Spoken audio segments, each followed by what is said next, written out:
الحمد للہ رب العالمین والصلاۃ والسلام علی سید الانبیاء والمرسلین اما بعد اعوذ باللہ من الشیطان الرجیم بسم اللہ الرحمن الرحیم یا ایھا الذین آمنوا کتب علیکم الصیام کما کتب علی الذین من قبلکم لعلکم تتقون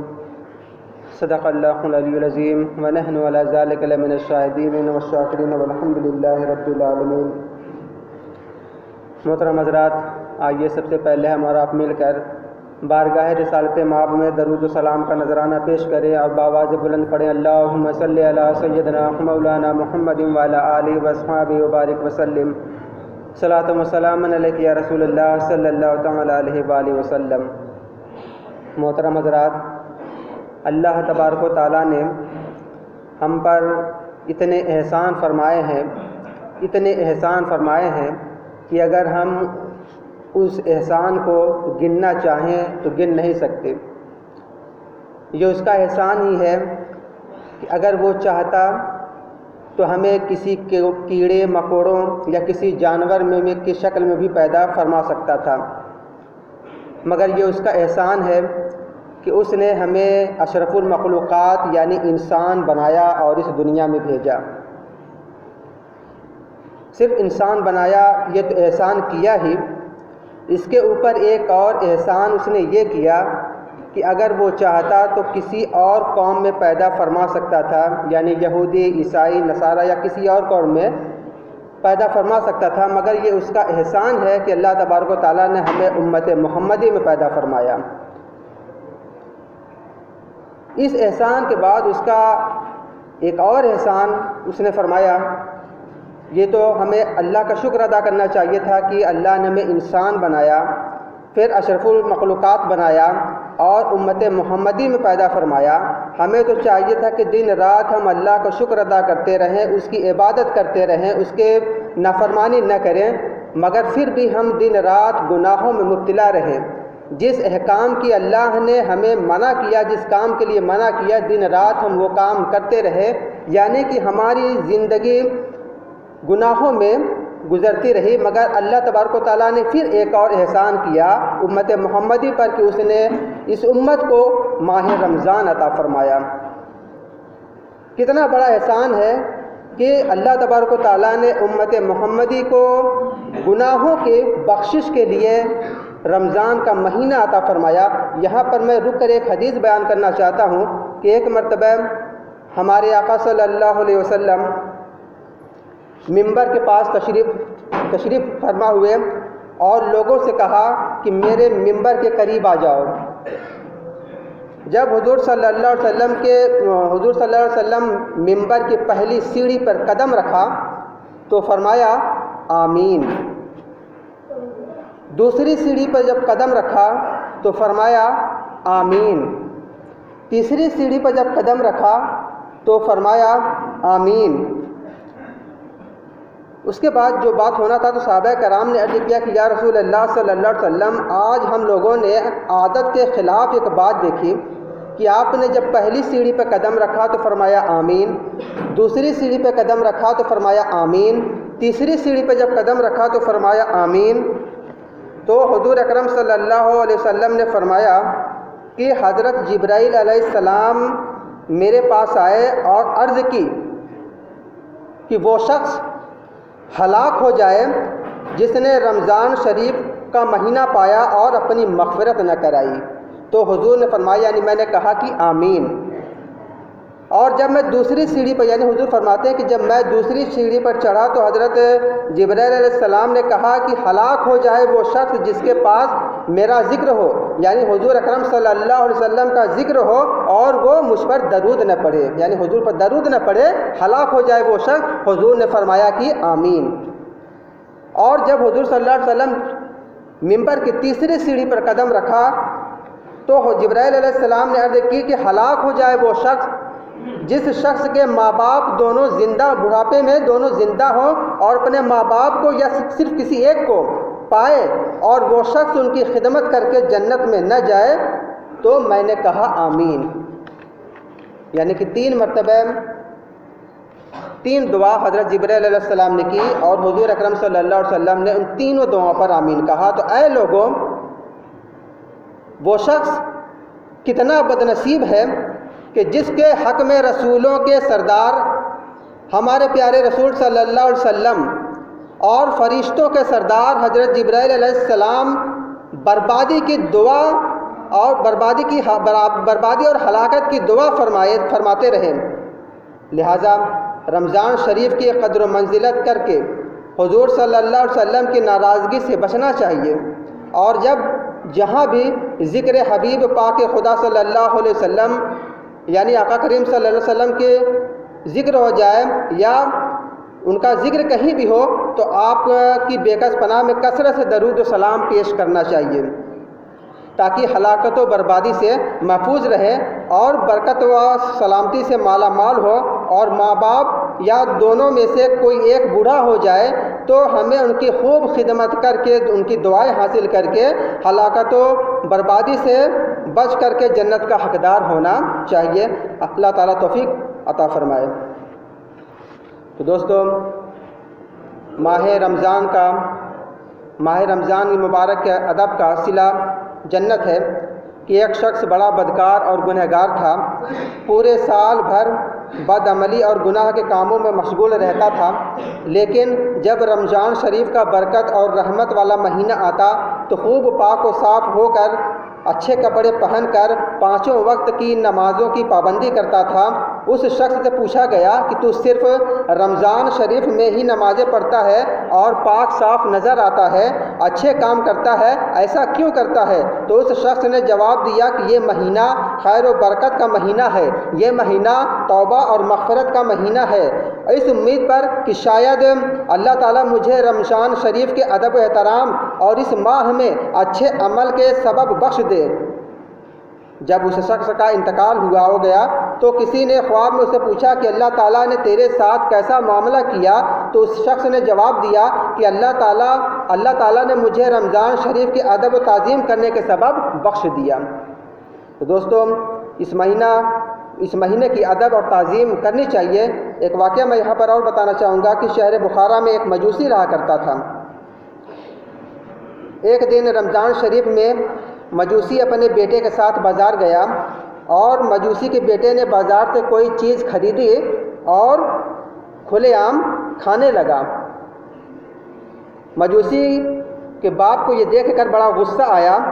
کہ اس نے کہا کہ رمضان شریف کا مہینہ ہے اور سرے بازار مسلمانوں کے سامنے تو کھا رہا ہے۔ بیٹے کو ایک تماشا مارا اور ڈانٹنے کا کام شروع کرا، اس لیے کہ رمضان کا مہینہ ہے اور مسلمانوں کا روزہ ہے۔ بیٹے نے جواب دیا کہ ابا جان، آپ بھی تو رمضان میں کھاتے پیتے ہیں۔ تو مجوسی نے کہا کہ بیٹا، میں کھانا کھاتا ہوں مگر گھر کے اندر، مسلمانوں کے سامنے نہیں کھاتا، اس ماہ مبارک کی بے ادبی نہیں کرتا۔ جب وہ شخص وفات پا گیا تو کسی عالم نے خواب میں دیکھا کہ وہ شخص بڑے بڑے مطلب جنت میں گھوم رہا ہے۔ حیرت سے پوچھا کہ تو مجوسی تھا تو اسلام قبول نہیں کیا تھا تو جنت میں کیسے آ گیا؟ کہنے لگا کہ میں تو حقیقت میں مجوسی تھا، لیکن جب موت کا وقت آیا تو اللہ تعالیٰ نے رمضان شریف کے ادب و تعظیم کی برکت سے مجھے ایمان کی دولت سے نوازا اور اب جنت میں اعلیٰ مقام پر ہوں۔ تو دوستو، رمضان شریف عظمت و برکت والا مہینہ ہے۔ سال بھر کا گنہگار اگر رمضان شریف پاک صاف ہو کر توبہ استغفار کر کے روزہ رکھ لے اور نماز کو پابندی کے ساتھ پڑھے تو اس شخص کا ٹھکانہ جنت ہے۔ اور اگر مجوسی کافر شخص بھی رمضان کا ادب و احترام کرتا ہے تو ایمان کی دولت لازوال پاتا ہے اور مرنے کے بعد جنت میں اس کا مقام ہوتا ہے۔ الحمدللہ، کروڑوں الحمدللہ کہ ہم تو مسلمان ہیں اور محبوب خدا صلی اللہ علیہ وسلم کے غلام ہیں۔